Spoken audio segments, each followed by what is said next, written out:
రాష్ట్ర BJP minority ప్రధాన కార్యదర్శి భాషా గారు, అదేవిధంగా ఉపాధ్యక్షులు కుద్దూస్ గారు, అదేవిధంగా సోషల్ మీడియా సంబంధించిన రఫీ గారు, నగర భారతీయ జనతా పార్టీ సీనియర్ నాయకులు వక్బోర్డు మాజీ మెంబర్ అయినటువంటి దుర్బేశ్వర్ హుస్సేన్ గారు, వారితో పాటుగా కరీముల్లా గారు, వీరితో కలిసి ప్రత్యేకంగా మైనారిటీ మోర్చా అనుబంధంగా ఈ పత్రికా సమావేశాన్ని తీసుకోవడం జరుగుతూ ఉంది. మిత్రులారా, భారతీయ జనతా పార్టీ సైద్ధాంతికమైనటువంటి భావన ఏదైతే ఉందో దాదాపు దశాబ్దాల పాటు ఈ యొక్క ప్రస్థానంలో అంచెలంచెలుగా ఎదుగుతూ సైద్ధాంతిక పరమైనటువంటి నాయకత్వాన్ని పెంపొందింపజేస్తూ సుశిక్తులైనటువంటి కార్యకర్తలను నిర్మాణం చేస్తూ దేశానికి దిశానిర్దేశంగా మారినటువంటి పరిస్థితి, ప్రపంచానికి ఈ రోజున భారతదేశాన్ని దిక్సూచిగా మార్చినటువంటి పరిస్థితుల్లో ఒక నేతృత్వాన్ని ఇచ్చినటువంటి సిద్ధాంత భావజాలం ఏదైతే ఉందో దాదాపుగా దేశంలో 20 రాష్ట్రాల్లో కూడా భారతీయ జనతా పార్టీ విజయ పతాకం నిన్న జరిగినటువంటి ఢిల్లీ ఎన్నికలతో సహా. అయితే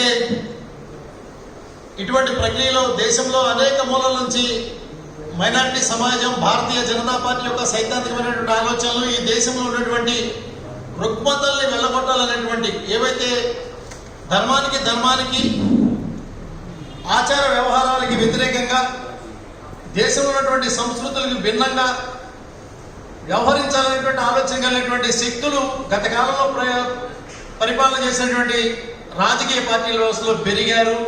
సమాజంలో ఆ విద్వేష మూలాలను పెంచారు. వాటిని తుంచేటువంటి క్రమంలో ఈ సమాజ నిర్మాణం జరిగేటువంటి క్రమంలో భారతీయ జనతా పార్టీ భారతీయుల ఆత్మ అయినటువంటి ఈ స్వధర్మ సమాలోచన జరుగుతున్నటువంటి సంస్కృతి పరంపర ఏదైతే ఉందో దీన్ని కాపాడే క్రమంలో ఈ దేశంలో ఉన్నటువంటి వందే మాతరం గీతం పాడేటువంటి మైనారిటీలు, ఈ దేశంలో ఉన్నటువంటి జాతీయ తిరంగా పతాకానికి సెల్యూట్ చేసేటువంటి మైనారిటీలు, ఈ దేశంలో ఉండి ఈ దేశ మూలాలని గౌరవించేటువంటి మైనారిటీలు ఎవరైతే ఉన్నారో అటువంటి సుశిక్తులైన వ్యక్తులు దాదాపు 100 మంది భారతీయ జనతా మైనారిటీ మోర్చా ఆంధ్రప్రదేశ్ శాఖలో ఉన్నారని చెప్పడానికి నేను గర్విస్తా ఉన్నాను. ఇటువంటి ప్రక్రియలోనే ఆంధ్రప్రదేశ్లో భారతీయ జనతా పార్టీలో గతంలో పనిచేసినటువంటి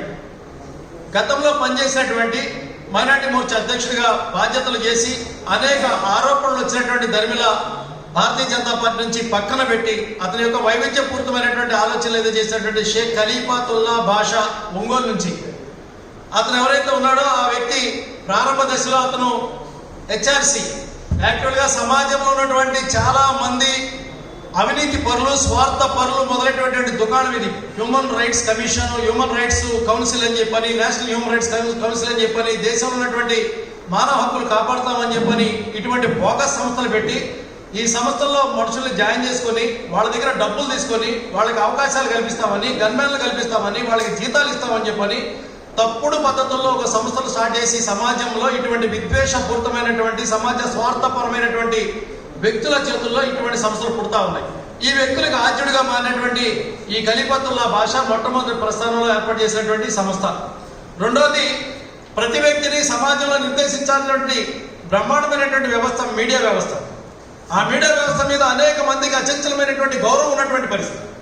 ఈ రోజు రేపు మీడియా వ్యవస్థని గుర్తింపు లేనటువంటి, ఎక్రిజేషన్ లేనటువంటి వాళ్ళు, ఎటువంటి ప్రభుత్వం నుంచి అనుమతి లేనటువంటి వాళ్ళు తమ సొంత పేర్లతోనో సొంత ఇష్టమైనటువంటి ఛానళ్లతోనో పెట్టుకొని ఆ ఛానళ్ల పేరు మీద నేను యజమానిగా అని చెప్పి ఎక్కడ నిర్మాణాలు జరిగితే అక్కడ దోపిడీ చేయటం, ఎక్కడ కొంచెం సామాన్యుడు ఎవరైతే బలహీనుడు ఉంటాడో వాడిని బెదిరించడం, వాళ్ళ పేరు మీద వాళ్ళు వసూళ్లు చేయటం, ఇది సమాజంలో ఉన్నతమైనటువంటి మీడియా విలువలకి భంగం కలిగించేటువంటి పరిస్థితి.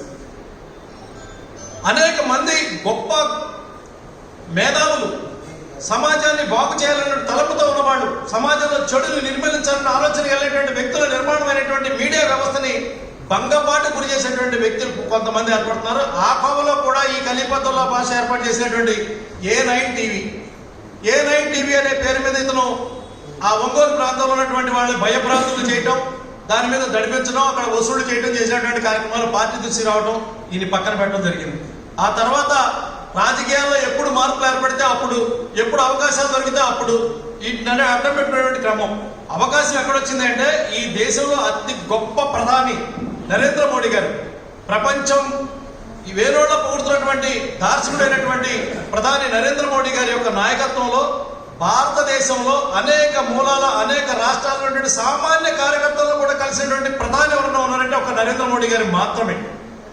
భారతీయ జనతా పార్టీలో అతి సామాన్యుడి దగ్గరకు వచ్చి భుజం మీద చేసి మాట్లాడగలిగినటువంటి ప్రధానమంత్రి నరేంద్ర మోడీ గారు ఆ యొక్క ప్రస్థానంలో జరిగినటువంటి పరిస్థితి. ఆ సందర్భంలో ఆయన మైనార్టీ మోర్చా అధ్యక్షుడిగా ఉండగా నరేంద్ర మోడీ గారితో కలిసి దిగినటువంటి ఫోటో. ఈ అవకాశం అందరికీ సామాన్యుడు కూడా దక్కింది. దీన్ని ఫేస్బుక్లో పెట్టుకొని నాకు కేంద్రంలో నాకు అవకాశాలు ఉన్నాయి, నేను కేంద్రంలో పెద్దల దగ్గర పనులు చేపిస్తాను, నాకు నరేంద్ర మోడీ గారు లాంటి వ్యక్తితో కూడా నాకు పరిచయాలు ఉన్నాయని చెప్పని స్వార్థపూరితమైనటువంటి దొడ్డిదారి ఆస్తులు సంపాదించేటువంటి ప్రక్రియ పోతున్నటువంటి పరిస్థితి పార్టీ గమనించింది. పార్టీలో ఉన్నటువంటి కార్యకర్తల మధ్య అయోమయం సృష్టించడం కోసమే ప్రత్యేకంగా ఈ రోజున కొత్త పందాన్ని ఎంచుకున్నటువంటి పరిస్థితి. ఆయన ఏదైతే ఇక్కడ రాష్ట్రంలో గత ప్రభుత్వం యొక్క పుట్టి మునుగుతున్నటువంటి సందర్భం, కేసీఆర్ గారు నేను బ్రహ్మాండమైనటువంటి దేశాన్ని పరిపాలిస్తానని చెప్పి ఢిల్లీలో ఆఫీస్ పెట్టినటువంటి ప్రయత్నంలో అక్కడ బీఆర్ఎస్లో కూడా వెళ్ళి అక్కడ బీఆర్ఎస్ నుంచి నేను మైనార్టీ నుంచి నేరుగా ఉన్నాను, నాకు అవకాశం ఇస్తే ఆంధ్రప్రదేశ్ బీఆర్ఎస్ నేను రాష్ట్ర అధ్యక్షుడిని ప్రకటిస్తే నాకు కొన్ని సీట్లు ఇస్తానని చెప్పని పాప వెళ్ళి కష్టపడి బేరమైనటువంటి పరిస్థితి. వాళ్ళు ఇన్ఫర్మేషన్ తీసిన తర్వాత సమాచారం దక్కిన తర్వాత ఈయన వల్ల ఉపయోగం లేదని ఆయన వదిలేసినటువంటి స్థితి. ఆ తర్వాత కొత్తగా ప్రభుత్వం ఏర్పడిన తర్వాత మధ్యలో ఆయన ఏదైతే వైసీపీ అధికారంలో ఉన్న టైంలో కూడా అంజద్ బాషా గారి దగ్గరికి వెళ్ళడం, ఆయన దగ్గరికి వెళ్ళి కలవటం, నేను ఒక్కోటి సంబంధించినటువంటి అంశాలు ఏమైనా ఉంటే వాటిని పూర్తి చేస్తాను, మీకు ఏమైనా కావాలంటే చేసి పెడతానని చెప్పి ఆయనతో ఫోటోలు దిగడం, మళ్ళీ పత్రికలు వేయించుకోవడం. మీడియా సోదరులు ఇటువంటి వ్యక్తులకి ఎక్కడైనా ప్రోత్సహిస్తే ఏమైందంటే సమాజంలో ఉన్నటువంటి సామాన్యుల యొక్క జేబులు లూటీ చేయబడతాయి, వాళ్ళ యొక్క బలహీనతల మీద దాడి చేయబడతాయి, వాళ్ళ యొక్క సంబంధించినటువంటి అంశాలను కూడా బ్లాక్మెయిల్ చేసేటువంటి పరిస్థితి. ఈయన ఎక్కడ దిగగానే అంజద్ బాషాని కలిసిన వక్బోర్డ్ ఎన్హెచ్సి, అదేవిధంగా ఏపీ న్యూస్ ఛానల్ అధినేత, అదేవిధంగా ఇది ఎన్డీఏ సంబంధించినటువంటి నాయకుడు అని చెప్పని రావడం, వెంటనే దాన్ని అడ్డం పెట్టుకొని సంపాదించేటువంటి పరిస్థితి.